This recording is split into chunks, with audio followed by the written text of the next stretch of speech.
নহয় মোৰ বহুত আলুৰ পৰঠা খাবলৈ মন গৈ আছিলে তাকে মই আলু পৰঠा बनालो कहते हैं ना मोटे मोटे लोगों को कुछ ना कुछ हर टाइम खाने का मन होता ही रहता है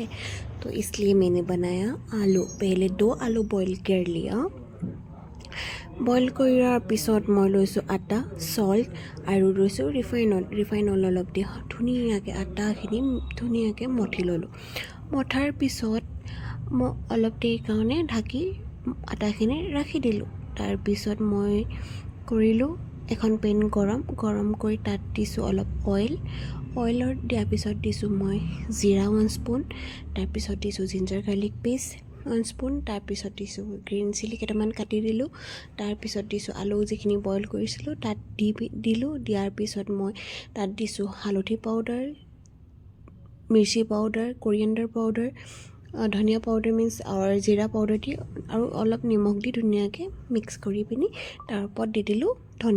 ফ্ৰেছ ধনিয়া দি পিনি থৈ দিলোঁ ঠাণ্ডা হ'বলৈ দিলোঁ তাৰপিছত এনেদৰে আটাখিনি অকণমান হেৰি কৰি গোল বনাই লৈ তাৰ ভিতৰত মই আলু ফিল কৰি দিলোঁ ফিল কৰাৰ পিছত ধুনীয়াকৈ ফিল কৰাৰ পিছত মই আটাটো এনেদৰে বেলি ল'লোঁ ধুনীয়াকৈ বেলুনটো অকণমান ভালকৈ বেলিব কাৰণ নহ'লে ফাটি যায় আটাটো তো আলুবোৰ ওলাই পৰে সেইটো কাৰণে অকণমান বহুত ভালকৈ মানে সাৱধানে বেলি ল'ব তাৰপিছত মই পেন গৰম কৰি তাত পৰঠাটো দি দিলোঁ আৰু ছাইডত অলপ ঘি এনেদৰে দি পিনি ধুনীয়াকৈ পুৰি ল'লোঁ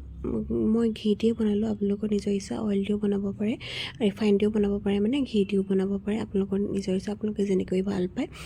যদি খাই বহুতে ভাল লাগিলে